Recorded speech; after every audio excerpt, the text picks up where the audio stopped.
అంతర్జాతీయ sickle cell అవగాహన దినోత్సవానికి సంబంధించి గుంటూరు జిల్లా మంగళగిరి ఎయిమ్స్ నుండి అసిస్టెంట్ ప్రొఫెసర్ ప్రసూతి స్త్రీ వైద్య శాఖ నిపుణులు డాక్టర్ ప్రియాంక యోగా గారితో ప్రత్యేక ముఖాముఖి కార్యక్రమం మీరిప్పుడు వింటారు.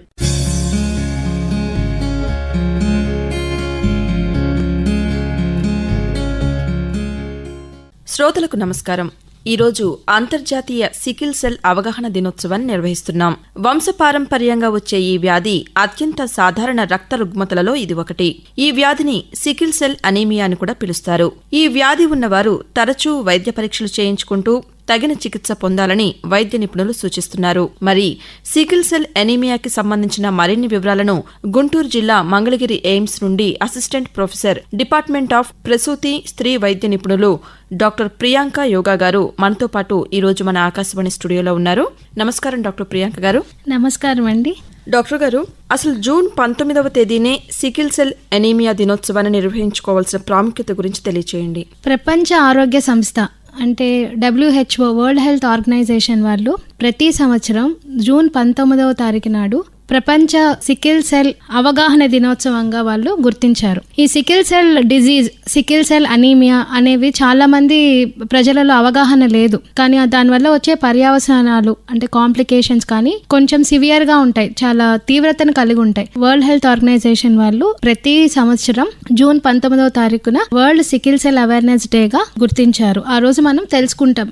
డాక్టర్ గారు, అసలు సికిల్ సెల్ అనీమియా అంటే ఏంటి? సికిల్ సెల్ అనీమియా అనేది sickle cell disease, sickle cell వ్యాధి, దాని ద్వారా వస్తుంది. అనీమియా అంటే ఏంటి? మన రక్తంలో బ్లడ్ పాయింట్స్ అనేవి, హిమోగ్లోబిన్ పాయింట్స్ అనేవి పడిపోవడం. దేని వల్ల వస్తుందంటే సికిల్ సెల్ వ్యాధి వల్ల వచ్చేదాన్ని సికిల్ సెల్ అనీమియా అని అంటారు. ఇది హిమోగ్లోబినోపతి అనే వ్యాధికి సంబంధించింది. ఈ వ్యాధి హిమోగ్లోబినోపతిస్ కింద వస్తుంది. ఒక జన్యుపరమైన వ్యాధి ఇది. అంటే ఇది మనకి అంటు వ్యాధి లేకపోతే ఆహార పోషకం సరిగ్గా లేకపోవడం వల్ల వచ్చే వ్యాధి కాదు. ఇప్పుడు ఐరన్ డెఫిషియన్సీ అనీమియా అనుకోండి, ఐరన్ సరిగ్గా తీసుకోవడం పోకపోవడం వల్ల, ఆహారం సరిగ్గా లేకపోవడం వల్ల వస్తుంది. కానీ ఈ సికిల్ సెల్ వ్యాధి అనేది జన్యుపరమైనది. అంటే మన బాడీలో ఉండే జీన్స్ డిఫెక్ట్ వల్ల వస్తుంది అనమాట. మామూలుగా మన రక్త కణాలలో ఆర్బీసీస్ అనే ఉంటాయి. రక్త కణాలు అనేది ఆర్బీసీస్, అవి మన రక్తనాళాలలో వెళ్తూ ఉంటాయి. ఈ ఆర్బీసీస్ అనే వాటి యొక్క ముఖ్యమైన పని ఏంటంటే ఆక్సిజన్ ని తీసుకెళ్లి ప్రతి కణంకి అందజేస్తుంది అనమాట. ఆ రక్త కణం లోపల హిమోగ్లోబిన్ అనేది ఉంటుంది. ఆ హిమోగ్లోబినే మెయిన్ గా ఆక్సిజన్ ని తీసుకొని ప్రతి కణంకి ఇస్తుంది. మన రక్తనాళాల నుంచి ప్రతి అవయవానికి రక్తం వెళ్తుంది. ఈ రక్త కణాల లోపల హిమోగ్లోబిన్ అనేది ఆక్సిజన్ అనేది ప్రతి కణంకి ఇస్తుంది అనమాట. ఈ సికిల్ సెల్ డిజీజ్ ఉండే వాళ్ళలో ఏమవుతుందంటే ఆ హిమోగ్లోబిన్ కి సంబంధించిన జీన్స్ లో డిఫెక్ట్ వస్తుంది. ఆ జీన్స్ లో డిఫెక్ట్ వచ్చి దానివల్ల సికిల్ సెల్ డిజీజ్ అనేది వస్తుంది అనమాట. ఇది ఎలాంటిదంటే జన్యుపరమైన వ్యాధులు అనేవి 2 రకాలు ఉంటాయి. Autosomal recessive, autosomal dominant. ఈ సికిల్ సెల్ డిజీజ్ అనేది ఏంటంటే ఆటోజోమల్ రెసెసివ్.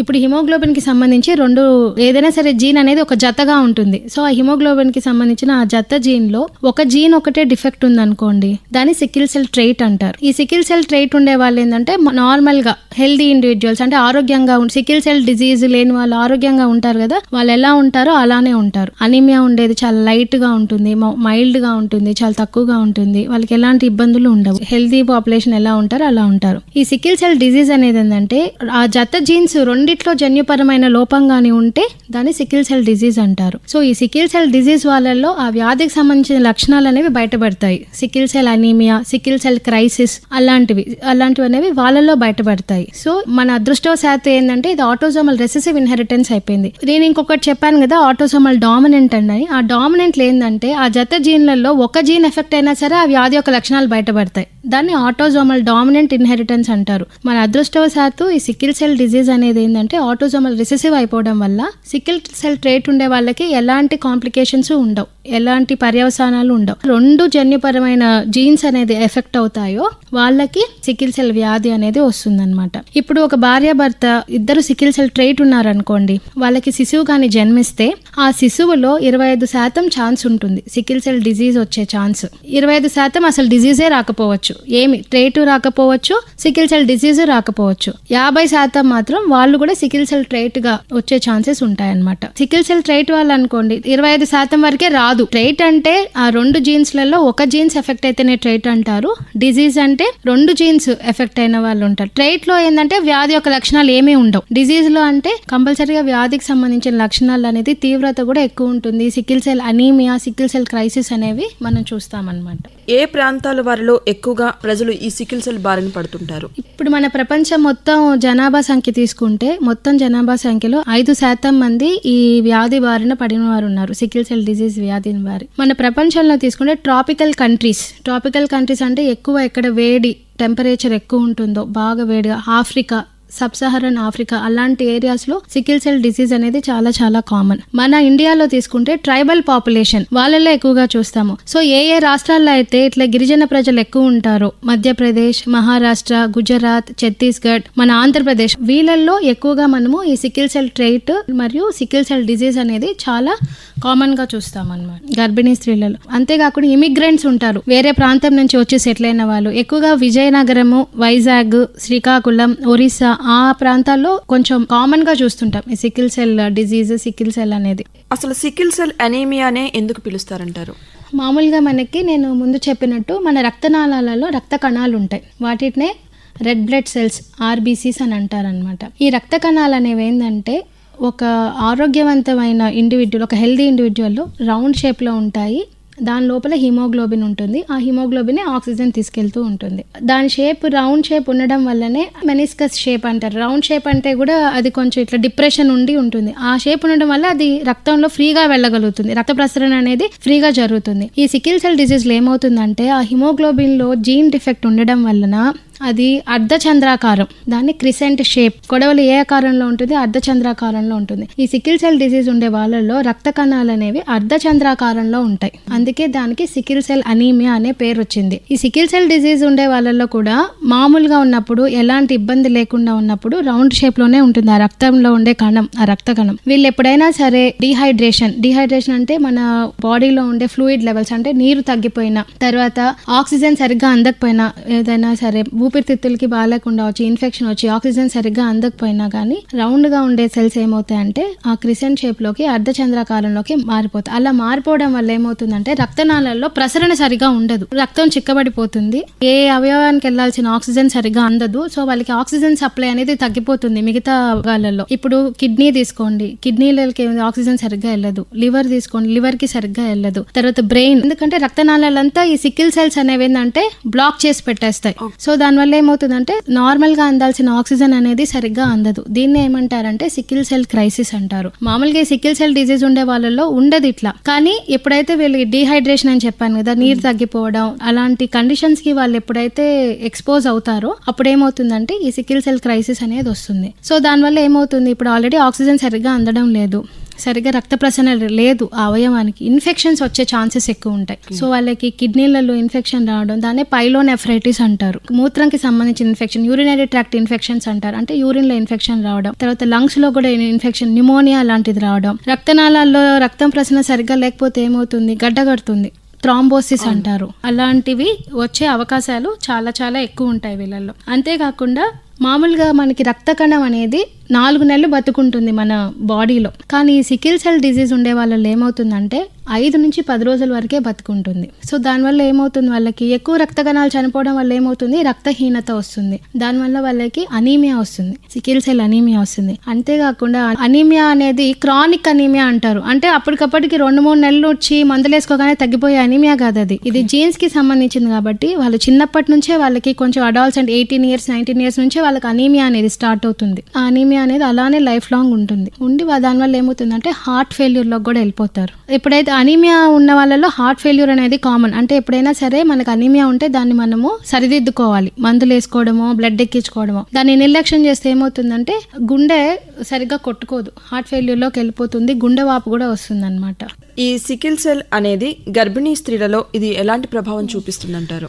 మామూలు ఇండివిజువల్ తో పోల్చుకుంటే, అంటే గర్భం లేకుండే వాళ్ళతో పోల్చుకుంటే గర్భిణీ స్త్రీలలో ప్రతి ఆర్గాన్ లో చేంజ్ ఉంటుంది. ప్రతి అవయవంలో బ్లడ్ ప్రెషర్ ఎక్కువ అవుతుంది, తర్వాత హార్ట్ రేట్ ఎక్కువ అవుతుంది, తర్వాత ప్రతిదీ. ఇప్పుడు థైరాయిడ్ ఉందనుకోండి, వాళ్ళకి థైరాయిడ్, ఎందుకంటే ఆమెకి కావాలి బిడ్డకి కావాలి. సో గర్భం అనేది ఒకటి కొంచెం రిస్క్ అయితే దాంతోపాటు సికిల్ సెల్ డిజీజ్ ఉంటే ఇంకా హై రిస్క్. ఫస్ట్ మొదటి 3 నెలలు ఏమవుతుంది, వాళ్ళకి వాంతులు ఎక్కువగా అవుతాయి. దానివల్ల ఏమవుతుంది, డీహైడ్రేషన్లోకి వెళ్తారు. డీహైడ్రేషన్లో వెళ్తే సికిల్ సెల్ డిజీజ్ ఉండే వాళ్ళకి ఏమవుతుంది, సిక్లింగ్ అని ఇందాక చెప్పాను కదా, ఆ సెల్స్ అన్ని అర్ధచంద్రాకారంలోకి మూన్ షేప్కి అయిపోయి ఆ రక్తనాళాలన్నింటినీ బ్లాక్ చేస్తుంది. బ్లాక్ చేయడం వల్ల జాయింట్స్కి, బోన్కి సరిగ్గా బ్లడ్ వెళ్ళదు, జాయింట్స్కి వెళ్ళదు, కిడ్నీలకు వెళ్ళదు, లివర్కి వెళ్ళదు, ఊపిరితిత్తులకి వెళ్ళదు. వీటన్నిటికి వెళ్ళకపోవడం వల్ల ఇన్ఫెక్షన్స్ ఎక్కువ వస్తాయి వాళ్ళకి. సో వాళ్ళ సెప్సిస్, దాన్ని ఇన్ఫెక్షన్ కానీ మనకి బాడీ అంతా పాకింది అనుకోండి, దాన్ని సెప్సిస్ అంటారు. సెప్సిస్లోకి వెళ్ళిపోయే ఛాన్సెస్ ఉంటాయి. తర్వాత డీప్ వెయిన్ థ్రాంబోసిస్ అంటే రక్తనాళాల్లో గడ్డలు కట్టడం, చివరికి ప్రాణాలు కూడా పోతాయి అన్నమాట. అంతేకాకుండా 5 to 10 days అనే చెప్పాను కదా, లైఫ్ స్పాన్ 5 నుంచి 10 రోజుల వరకే ఉంటాయి. ఆ సికిల్ సెల్ డిజీజ్ లో ఉండే వాళ్ళలో రక్త కణాలు 10 రోజుల వరకే ఉంటాయి. తర్వాత ఏమవుతాయంటే ఆ సెల్స్ అనేవి లైసిస్ అంటే ఏంటంటే అవి బ్రేక్ అయిపోతాయి అనమాట. ఆ బ్రేక్ అవడం వల్ల జాండీస్ అనేది వస్తుంది వాళ్ళకి. అంతేకాకుండా లివర్ గాని ఎఫెక్ట్ అయితే లివర్ వల్ల కూడా జాండీస్ వస్తుంది. అంతేకాకుండా వీళ్ళల్లో హార్ట్ ఫెయిల్యూర్ అని చెప్పాను. సో వీటన్నిటి వల్ల ఎఫెక్ట్ గర్భం మీద ఎలాంటి ప్రభావం చూపిస్తుందంటే మొదటి 3 నెలలు అబార్షన్స్ అయ్యే ఛాన్సెస్. ఎందుకంటే ఇప్పుడు తల్లి నుంచి బిడ్డకి రక్తం ఎట్లా వెళ్తుంది, రక్త ప్రసరణ ద్వారా వెళ్తుంది. ఇప్పుడు రక్త ప్రసరణ అనేది సరిగ్గా లేకపోతే, బిడ్డకి సరిగ్గా రక్తం అందకపోతే అబార్షన్ అవుతుంది. అంతేకాకుండా వీళ్ళకి బేబీ గ్రోత్, ఒకవేళ అబార్షన్స్ అవ్వకుండా వాళ్ళు 5వ నెల 6వ నెల వరకు వెళ్ళారనుకోండి, ఈ రక్త ప్రసరణ తగ్గిపోవడం వల్ల బేబీ గ్రోత్ కూడా ఎఫెక్ట్ అవుతుంది. అంటే శిశువు యొక్క పెరుగుదల అనేది మామూలు హెల్దీగా ఉండే ప్రెగ్నెంట్ మదర్లో ఎట్లయితే బేబీ పెరుగుదల ఉంటుందో, వెయిట్ గెయిన్ అవడం అట్లా ఉండదు, తగ్గిపోతుంది. ఎందుకంటే దాన్ని IUGR, ఇంట్రాయూటరైన్ గ్రోత్ రెస్ట్రిక్షన్ అంటారనమాట. రక్త ప్రసరణ సరిగ్గా లేదు. సో మనం బేబీ సరిగ్గా పెరగకపోతే ఏం చేస్తాము, త్వరగా ఆపరేషన్ చేసి తీసేయాలి. Delivery operation, delivery normal delivery ఏదో ఒకటి త్వరగా డెలివరీ చేస్తాం. అప్పుడు బేబీ నెల నిండుకుండానే పుడతారు. అంతేకాకుండా మదర్లో ప్రెగ్నెన్సీ ఇండ్యూస్డ్ హైపర్ టెన్షన్ అంటారు. అంటే ఇప్పుడు మామూలుగా బీపీ, షుగర్లు అనేవి వస్తుంటాయి. నార్మల్ జనాలకు వచ్చే షుగర్ బీపీ వేరు, ప్రెగ్నెన్సీ మదర్స్కి వచ్చే షుగర్ బీపీ వేరు. సో ఈ సికిల్ సెల్ డిజీజ్ ఉండే వాళ్ళలో ఏంటంటే ప్రెగ్నెన్సీలో బీపీ వచ్చే ఛాన్సెస్ చాలా అధికంగా ఉంటాయి. సో బీపీ వల్ల వచ్చే కాంప్లికేషన్స్, ఫిట్స్, అలాంటి కాంప్లికేషన్స్ కూడా వీళ్ళల్లో ఎక్కువ అవుతుంది అనమాట. అంతేకాకుండా డెలివరీ టైంలో కూడా వీళ్ళకి బ్లడ్ అనేది ఎక్కువ పోతుంది. పోస్ట్ పార్టమ్ హెమరేజ్, మామూలుగా రక్తస్రావం అనేది అవుతుంది, కానీ వీళ్ళకి ఆల్రెడీ అనీమియా ఉంది, సికిల్ సెల్ అనీమియా ఉంది. సికిల్ సెల్ డిజీజ్ ఉండడం వల్ల ఏమవుతుందంటే రక్తస్రావం అనేది అధికంగా జరుగుతుంది. ఇప్పుడు మనం నార్మల్ డెలివరీకి ట్రై చేస్తున్నాం, ఎవరినైనా సరే నార్మల్ డెలివరీకి చూస్తాం, చేసేటప్పుడు ఆ బేబీ గ్రోత్ సరిగ్గా ఉండకపోవడం వల్ల ఏమవుతుందంటే ఆ ప్రసవం వల్ల వచ్చే స్ట్రెస్ని కూడా తట్టుకోలేదు బేబీ. సో నార్మల్ డెలివరీ కంటే కూడా ఇంక వెంటనే ఏం చేస్తాం, ఆపరేషన్ చేసి తీసేస్తాం. ఇప్పుడు బేబీ హార్ట్ బీట్ పడిపోతుంటే ఇంకా డెలివరీ అవ్వడానికి చాలా టైం ఉందంటే ఆపరేషన్ చేసి బిడ్డను తీస్తాము. సో సిజేరియన్ డెలివరీ అయ్యే ఛాన్సెస్ కూడా వీళ్ళలో ఎక్కువ ఉంటాయన్నమాట. అసలు గర్భం రావడానికి ముందే సికిల్ సెల్ ఎనీమియా అని మనం ఎలా గుర్తించవచ్చు అంటారు? సికిల్ సెల్ అనీమియా అనేది మనము భార్యాభర్తలు ఇద్దరు ఎవరైనా సరే ప్రెగ్నెన్సీ ప్లాన్ చేసుకునే ముందు, ఏ భార్యాభర్తలైనా సరే హెల్దీగా ఉన్నా, ఏదైనా జబ్బు వ్యాధి ఉన్నా కూడా ప్రీ ప్రెగ్నెన్సీ కౌన్సిలింగ్ చెకప్కి వెళ్ళడం అనేది చాలా ఇంపార్టెంట్. మనలో ఉండే ఏమైనా కొత్త జబ్బులు ఉంటే బయటపడతాయి, లేకపోతే ఏదైనా జబ్బు ఉండి మనం ట్రీట్మెంట్ తీసుకుని ప్రెగ్నెన్సీ ప్లాన్ చేసుకుంటే ఆ ప్రెగ్నెన్సీ సాఫీగా, స్మూత్ గా తల్లి బిడ్డకు ఎలాంటి ప్రమాదాలు లేకుండా డెలివరీ అవ్వచ్చు. హిమోగ్లోబిన్ ఎలక్ట్రోఫోరోసిస్ అనే టెస్ట్ ద్వారా మనము మన బాడీలో ఈ sickle cell disease, sickle cell trait ఉందా లేదా అని మనం కనుక్కోవచ్చు అనమాట. ఇంకొంతమందికి ఏమవుతుందంటే వాళ్ళకి అడాల్సెంట్ ఏజ్ గ్రూప్, అంటే కౌమార దశ ఉన్నప్పటి నుంచే కొంచెం అనీమియా వస్తుంది వాళ్ళకి. మామూలుగా అనీమియా అంటే ఐరన్ మాత్రలు వేసుకుంటే తగ్గిపోవడం అట్లా జరుగుతుంది, కానీ సికిల్ సెల్ డిజీజ్ వాళ్ళలో ఏంటంటే ఐరన్ వేసుకుంటే అసలు తగ్గదు. వీళ్ళల్లో ఐరన్ అనేది నార్మల్గా అన్నా ఉంటుంది, లేదా ఐరన్ ఓవర్లోడ్ అవుతుంది. ఇందాక నేను చెప్పినట్టు సెల్ బ్రేక్ అవుతుంది అని చెప్పాను. సెల్ బ్రేక్ అయినప్పుడు ఏమవుతుంది, దాని లోపల ఉండే హిమోగ్లోబిన్ బయటకు వస్తుంది. ఆ రక్త కణం బ్రేక్ అయినప్పుడు ఆ హిమోగ్లోబిన్ అంతా ఐరన్, సో ఐరన్ అంతా ఓవర్లోడ్ అయిపోతుంది అనమాట. అంటే 5 నుంచి 10 రోజులకు ఒకసారి బ్రేక్ అవుతుంది, ఐరన్ రిలీజ్ అవుతుంది, మన బ్లడ్లో అంతా ఐరన్ ఓవర్లోడ్ ఉంటుంది. సో ఎప్పుడైనా సరే ఈ sickle cell anaemia, sickle cell disease ఉండే వాళ్ళు ఎప్పుడు కూడాను ఐరన్ అనేది డెఫిషియన్సీ ఉంటే తప్ప తీసుకోకూడదు.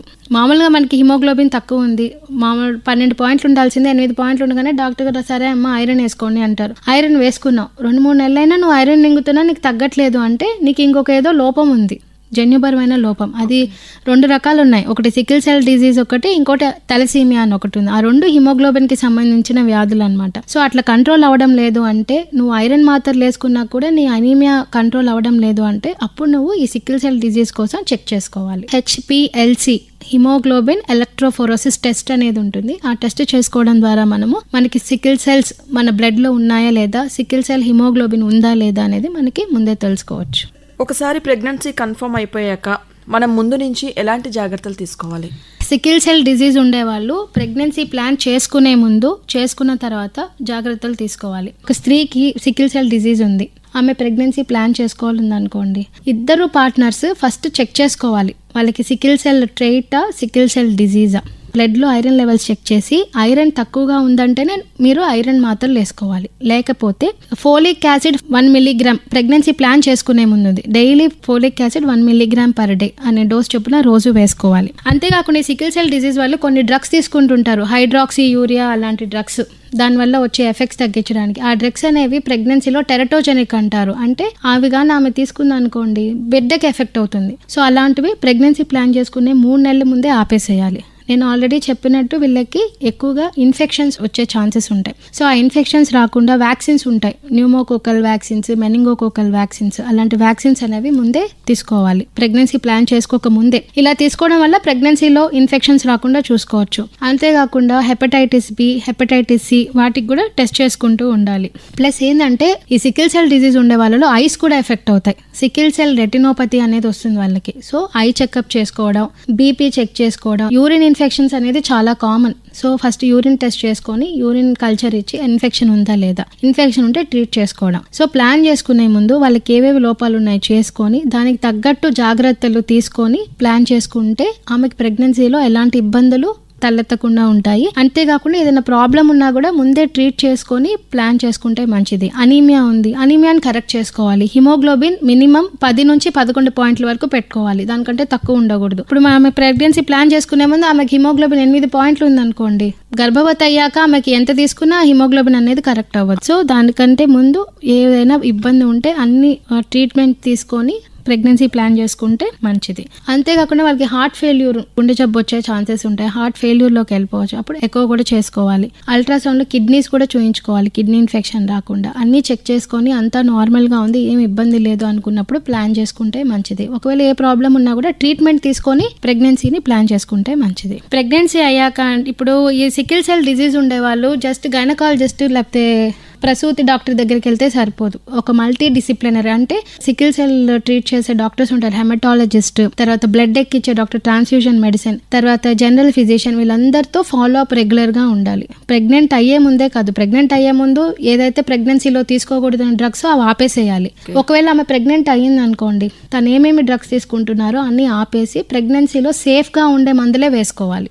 అన్ని మందులు వేసుకోలేము. అంతేకాకుండా ఫోలిక్ యాసిడ్ ఆల్రెడీ చెప్పాను, ఫోలిక్ యాసిడ్ ప్రెగ్నెన్సీ ప్లాన్ చేసుకునే ముందు అయితే 1 mg వేసుకుంటే సరిపోతుంది. ప్రెగ్నెంట్ అయ్యాక డైలీ 5 mg వేసుకోవాలి. వ్యాక్సిన్స్ అనేవి ఇన్ఫ్లుయెన్జా వ్యాక్సిన్స్, న్యూమోకోకల్ వ్యాక్సిన్స్ అన్ని ముందే తీసుకొని ప్లాన్ చేసుకుంటే మంచిది. ఒకవేళ ప్రెగ్నెంట్ అయ్యాక కూడా ఈ ఇన్ఫ్లుయెన్జా వ్యాక్సిన్ అనేది తీసుకోవచ్చు. దానివల్ల ఏంటంటే ఊపిరితిత్తుల ఇన్ఫెక్షన్ మనకి రాకుండా ఉంటుంది. ప్లస్ వీళ్ళలో ఏంటంటే ప్రెగ్నెన్సీ ఇండ్యూస్డ్ హైపర్ టెన్షన్, అంటే ప్రెగ్నెన్సీలో వచ్చే బీపీ అనేది ఎక్కువ ఉంటుంది. సో ఆ బీపీ రాకుండా ఆస్పిరిన్ అనే మాత్ర రాసిస్తుంటారు. అంటే ఆ ఆస్పిరిన్ మాత్ర డైలీ వేసుకోవడం వల్ల ఏంటంటే వీళ్ళలో గర్భానికి సంబంధించిన బ్లడ్ ప్రెషర్, అంటే అధికంగా రక్తపోటు రాకుండా మనము వీళ్ళని కాపాడొచ్చు అనమాట. అంతేకాకుండా మొదటి 3 నెలలు ఆల్రెడీ చెప్పాను, వాంతులు అనేవి ఎక్కువ అవుతుంటాయి. కంపల్సరీ డీహైడ్రేషన్ లోకి అసలు వెళ్ళకూడదు. అంటే అడిక్వేట్ హైడ్రేషన్, బాగా నీళ్ళు తాగుతూ ఉండాలి. డీహైడ్రేట్ అంటే మన బాడీలో ఫ్లూయిడ్ లెవెల్స్ ఎప్పుడు మెయింటైన్ చేసుకుంటూ ఉండాలి. ఎప్పుడు కూడా ఆక్సిజన్ అనేది ఎప్పుడు హైపాక్సియా, అంటే ఆక్సిజన్ లెవెల్స్ పడిపోకుండా చూసుకోవాలి. మన బ్లడ్ లో ఆక్సిజన్ లెవెల్స్ బ్లడ్ లో పడిపోతే ఏమవుతుంది, సిక్లింగ్ వస్తుంది. దానివల్ల మళ్ళీ సికిల్ సెల్ క్రైసిస్, ఇందాక చెప్పినట్టు బ్లడ్ లో అనేది బ్లాక్ అయిపోతుంది అనమాట. సో వీళ్ళు లంగ్ కి, ఊపిరితిత్తులకి ఇన్ఫెక్షన్స్ రాకుండా,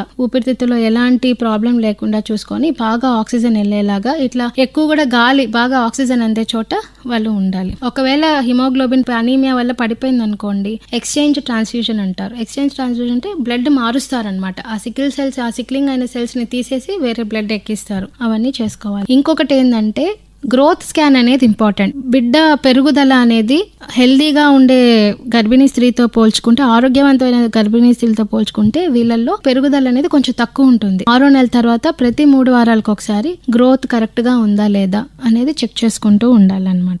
డాక్టర్ గారు, అలాగే అసలు శిశువు జన్మించడానికి ముందే మనం ఈ సికిల్ సెల్ వ్యాధిని గుర్తించవచ్చండి? మనం గర్భం దాల్చినప్పుడే మన బిడ్డకి సికిల్ సెల్ డిజీజ్ ఉందా లేదా అనేది మనం కనుక్కోవచ్చు. అది మనం ఫస్ట్ ట్రైమిస్టర్ అంటే మొదటి 3 మాసాలు, సెకండ్ ట్రైమిస్టర్ అంటే తర్వాత 3 మాసాలు, 28 వీక్స్ అంటే 7వ నెల వరకు. దానికి ఏమేమి ఉన్నాయంటే ఆమ్నియోసెంటసిస్, ఉమ్మనీరు. ఆ ఉమ్మనీరులో ఏమవుతుందంటే బిడ్డ యొక్క కణాలు ఉంటాయి. సో ఆ కణం తీసి ఆ కణం లోపల మనం చెక్ చేయొచ్చు, జీన్ టెస్ట్ చేయొచ్చు అనమాట. ఈ జన్యుపరమైన లోపం కదా, ఈ లోపం ఉందా లేదా అనేది చెక్ చేయొచ్చు. సికిల్ సెల్ ట్రైటా, సికిల్ సెల్ డిజీజ్ అని కూడా కనుక్కోవచ్చు. కోరియానిక్ విల్లస్ శాంప్లింగ్ అని ఉంది. ఈ కోరియానిక్ శాంప్లింగ్ అనేది మనం ఫస్ట్ 3 నెలల్లోనే మనం టెస్ట్ చేసుకోవచ్చు. అదేంటంటే మాయ దగ్గర కొంచెం సెల్స్ తీసి టెస్ట్ చేస్తారు. ఇంకొకటి maternal cell free DNA sample అని ఉంది. సెల్ ఫ్రీ డిఎన్ఏ అంటే ఏం లేదు, మదర్ బ్లడ్ నుంచి తీస్తారనమాట. ఇప్పుడంతా ఏంటంటే శిశువు యొక్క కణాలు కొన్ని మదర్ బ్లడ్ లో కూడా ఉంటాయి. సో మన మదర్ బ్లడ్ శాంపుల్ తీసి దాంట్లో ఉండే శిశువు యొక్క డిఎన్ఏ తీసి వీళ్ళకి డిజీజ్ ఉందా లేదా, పుట్టక ముందే సికిల్ సెల్ ట్రైటా, సికిల్ సెల్ డిజీజా అనేది కూడా మనము ముందే కనుక్కోవచ్చు అనమాట.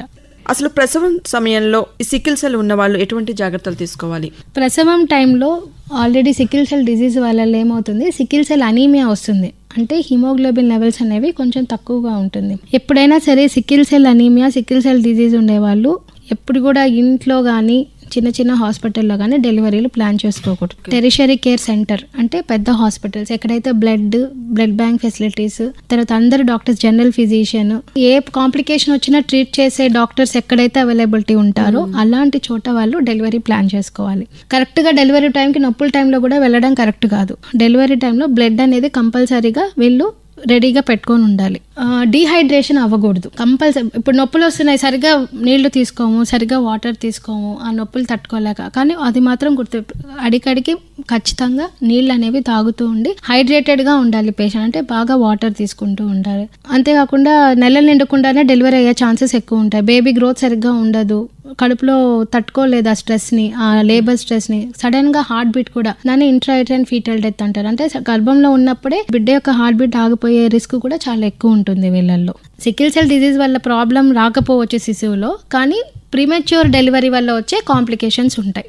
ఐసీయూలో కూడా ఎక్కువ రోజులు ఉండాల్సి వస్తుంది అనమాట. ఓకే డాక్టర్ గారు, అసలు ఈ సికిల్ సెల్ ఎనీమియాని మనం కేవలం ఔషధాలతో నయం చేయవచ్చు అంటారా, లేదంటే అసలు దీనికి శాశ్వత పరిష్కారం అంటూ ఏమైనా ఉందంటారా? ఇది జన్యుపరమైన డిజీజ్ కాబట్టి, వ్యాధి కాబట్టి శాశ్వత పరిష్కారం అనేది ఏమీ ఉండదు. మన వ్యాధి ఉందా లేదా అని ఒకటి మనల్ని మనం చెక్ చేసుకోవడం బ్లడ్ టెస్ట్ ద్వారా. శిశువుకి ఉందా లేదా అంటే వచ్చే ఛాన్సెస్ ఎంత ఉన్నాయని మనం ముందే చెక్ చేసుకోవచ్చు. ఇప్పుడు సికిల్ సెల్ ట్రేట్ అనుకోండి, నేను చెప్పినట్టు 50% ట్రేట్ వస్తుంది, 25% అసలు రాకపోవచ్చు, ఇంకొక 25% సికిల్ సెల్ డిజీజ్ వస్తుంది. అదే ఇద్దరికి సికిల్ సెల్ డిజీజ్ ఉంటే 50% ఛాన్స్ సికిల్ సెల్ డిజీజ్ ఉండే ఛాన్స్. సో అట్లా మనం ముందే ప్రెగ్నెన్సీ ప్లాన్ చేసుకునే ముందే భార్యాభర్తలు చెక్ చేసుకోవడం మనకి ఉందా లేదా అని. మెయిన్ గా ఈ సికిల్ సెల్ డిజీజ్ వాళ్ళకి కొన్ని డ్రగ్స్ ఇస్తారు, వాటి వల్ల వచ్చే పర్యవసానాలు, కాంప్లికేషన్స్ తగ్గించడానికి. అలా కాంప్లికేషన్స్ తగ్గించడానికి మందులు ఉన్నాయి, కానీ ఈ సికిల్ సెల్ డిజీజ్ ని అరికట్టడానికి మందులు లేవు.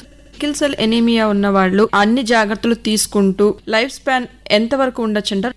వీళ్ళకి కొంచెం రిస్క్కి ఎక్స్పోజ్ అయినప్పుడు మార్టాలిటీ రిస్క్ ఉంటుంది. ఇప్పుడు నేను చెప్పేటప్పుడు ప్రెగ్నెంట్ ఉమెన్ ఉన్నారనుకోండి, సేమ్ ఇట్లా డీహైడ్రేషన్, హైపాక్సియా అలా ఉన్నప్పుడు వాళ్ళు సడన్గా సికిల్ సెల్ క్రైసిస్లోకి వెళ్ళి దానివల్ల వాళ్ళకి లైఫ్ స్పాన్ తగ్గచ్చు. కానీ ఇది ఉన్న వాళ్ళు ఎన్ని సంవత్సరాలే బతుకుతారు అట్లే లేదు. ఓకే, సికిల్ సెల్ ఎనీమియాకి సంబంధించిన ఎన్నో విషయాలను గుంటూరు జిల్లా మంగళగిరి ఎయిమ్స్ నుండి అసిస్టెంట్ ప్రొఫెసర్, డిపార్ట్మెంట్ ఆఫ్ ప్రసూతి స్త్రీ వైద్య నిపుణులు డాక్టర్ ప్రియాంక యోగా గారు ఇప్పటి వరకు మనకు ఎన్నో విషయాలను చాలా చక్కగా వివరించారు.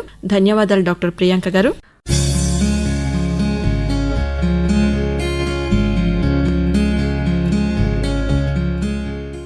అంతర్జాతీయ సికిల్ సెల్ అవగాహన దినోత్సవంపై ప్రత్యేక ముఖాముఖి కార్యక్రమాన్ని మీరింతవరకు విన్నారు. వ్యాఖ్యానం కనపర్తి రాణి.